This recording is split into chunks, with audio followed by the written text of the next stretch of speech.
नमस्कार विद्यार्थियों, स्वागत है आपका हमारे चैनल योगा एजुकेशन इंडिया में। विद्यार्थियों, जैसा कि आप यूजीसी नेट JRF परीक्षा प्रश्न पत्र को व्याख्या सहित हल कर रहे हैं, बगैर स्किप किए पूरा वीडियो जरूर देखिएगा, क्योंकि यह सभी क्वेश्चन बहुत ही इम्पोर्टेंट हैं।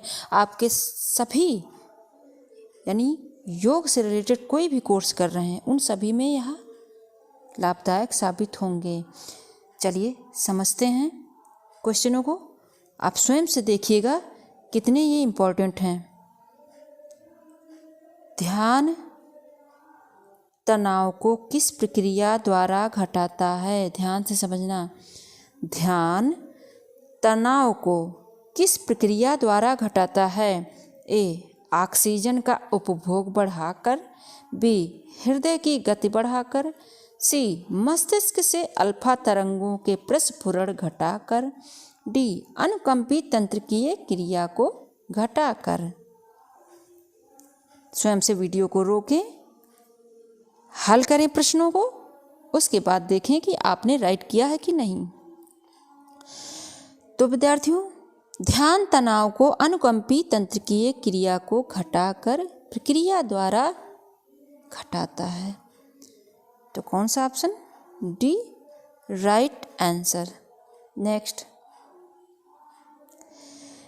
एंजाइना पेक्टोरिस रोग में वक्ष प्रदेश में दर्द होता है जो संबंधित है किससे? ध्यान देना। ए.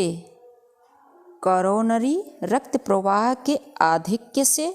बी. कोरोनरी रक्त प्रवाह की कमी से। सी. वक्ष प्रदेश में पेशी जनित दर्द से। डी. पसलियों में दर्द से। एंजाइना पेक्टोरिस नामक रोग है। ध्यान से समझना।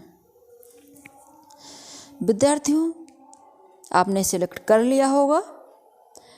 एंजाइना आमतौर पर कोरोनरी रक्त प्रवाह की कमी से धमनियों में रुकावट एवं ऐंठन के कारण होता है।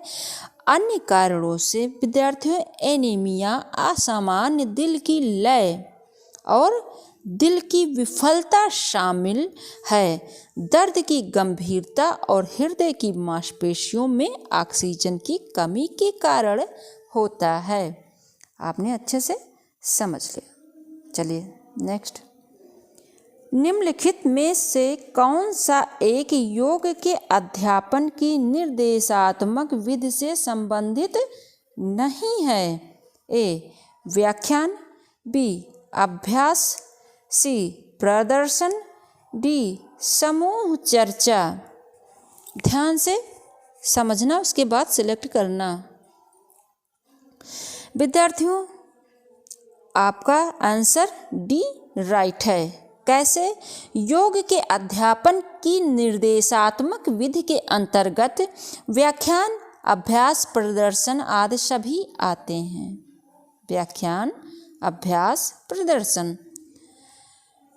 परंतु समूह चर्चा योग में नहीं होती, क्योंकि समूह में एक दूसरे से चर्चा करना ठीक नहीं होता। समूह चर्चा या ग्रुप डिस्कशन जिसे कहते हैं का वास्तविक अर्थ होता है जिसमें कोई लीडर ठीक नहीं होता और इसके सभी सदस्य विक्षेप पर स्थिति में किसी विषय पर दिए गए समय में अपने आकलन और विचार प्रस्तुत करते हैं। तो आपने अच्छे से समझ लिया। प्राणायाम का संबंध है किससे? ए. केवल चित्त से। बी. केवल शरीर से। सी. केवल मन से। डी. शरीर और मन दोनों से। जल्दी से सिलेक्ट करें विद्यार्थियों। ऑप्शन आपका डी राइट है। कैसे? प्राणायाम शरीर और मन दोनों से संबंधित है। प्राण का अर्थ होता है जीवन शक्ति। क्या? जीवन शक्ति। और आयाम का अर्थ होता है, यानी आयाम का तात्पर्य नियमन। नियमन। ठीक, इसको आप नोट करके रख सकते हैं। इस प्रकार प्राणायाम का अर्थ हुआ जीवन शक्ति का नियमन। प्रत्येक प्राणी श्वास लेता है और श्वास के माध्यम से ही उसके शरीर में प्राण तथा जीवन का संचार होता है। तो आपने अच्छे से समझ लिया। योग कक्षा के एक बड़े समूह के बैठने की सुविधाजनक व्यवस्था में सम्मिलित किया जाना चाहिए। एक बड़े समूह, वो भी योग कक्षा में। ए, छात्रों का वृत्ताकार रूप में बैठना। बी, छात्रों का आकृति में बैठना। सी, दो पंक्तियों में बिना अंतराल के और शिक्षक हेतु डायस के बिना। डी, दो पंक्तियों के बिना अंतराल के और शिक्षक हेतु डायस के साथ। विद्यार्थियों, यह ध्यान देना, पहले क्वेश्चन को जरूर ध्यान से समझना। योग कक्षा में छात्रों को एक बड़े समूह में, और छात्रों का ये ध्यान ना यू आकृति में, जो छात्रों का आकृति में बैठना है, यू आकृति में, ठीक, आकृति में बैठना। तो विद्यार्थियों, आपने सिलेक्ट कर लिया होगा, डी आंसर राइट है, ठीक। यानी योग कक्षा में छात्रों के एक बड़े समूह के बैठने की सुविधाजनक सुविधा में दो पंक्तियों के बिना अंतराल के और शिक्षक हेतु डायस के साथ सम्मिलित किया जाना चाहिए। नेक्स्ट, श्रवण उपांग का संबंध है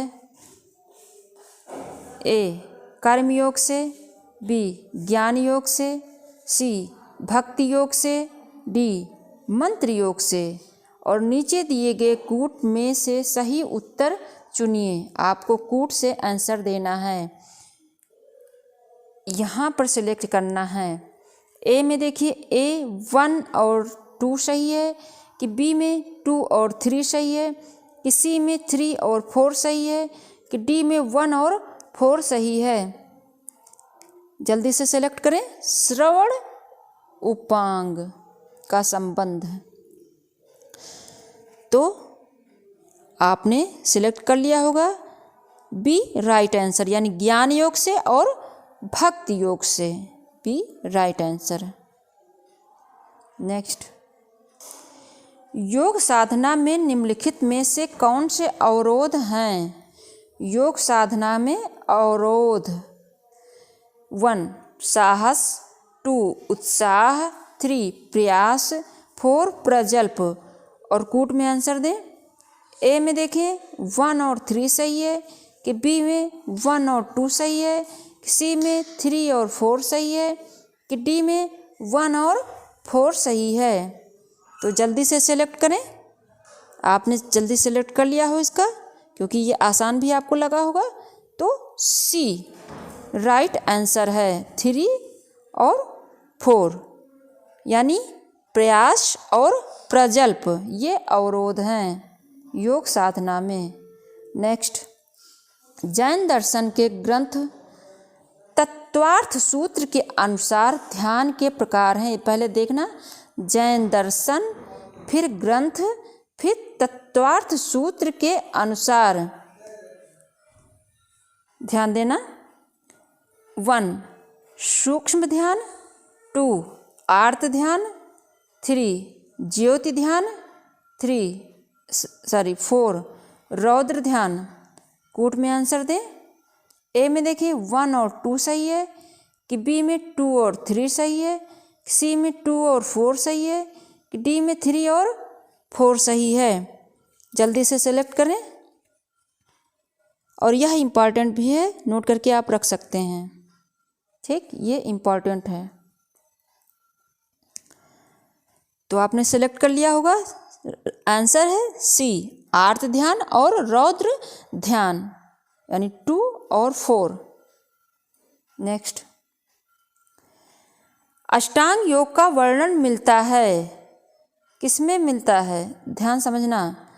1 पतंजलि योग सूत्र में, इसको तो आप समझ गए होंगे, लेकिन आगे देखें किसमें है। 2 रुद्रयामल तंत्र में, 3 शारदा तिलक में, 4 ब्रह्म सूत्र में अष्टांग योग का वर्णन इम्पॉर्टेंट है, नोट करके रख लेना। कूट में आंसर देना है आपको। ए 1 और 4, बी 2 और 4, सी 1 2 3, डी 2 3 4। चलिए मैं बता देती हूँ आपको। तो 1 2 3 यानी योग सूत्र में, रुद्रायामल तंत्र में, शारदा तिलक में। नेक्स्ट, उभय तो न विजानीतो नायम हन्ति न हयन्ते, यह कथन किसका है? उभय तो न विजानीतो नायम हन्ति न हयन्ते। 1 कठोपनिषद, 2 प्रश्नोपनिषद, 3 भगवद गीता, 4 मुंडक उपनिषद। यहाँ पर आंसर देना है। ए 1 और 2 सही है, कि बी 2 और 4 सही है, सी 1 और 3 सही है, कि डी 3 और 4 सही है। तो आपने सिलेक्ट कर लिया होगा सी 1 और, ध्यान देना, 1 कठोपनिषद और 3 भगवद गीता में यह कथन है। तो आशा करते हैं आपने अच्छे से समझा होगा, और स्वयं देखना, दूसरे बच्चों को ज़रूर शेयर करना, क्योंकि शेयर करने से दूसरे बच्चों तक भी यह ज्ञानवर्धक तथा लाभदायक वीडियो पहुंचते रहेंगे। और नए हैं चैनल पर तो चैनल को सब्सक्राइब करना, बेल आइकन ज़रूर प्रेस करना, ताकि जैसे मैं वीडियो अपलोड करूं आपको तुरंत नोटिफिकेशन प्राप्त हो सके। धन्यवाद विद्यार्थी।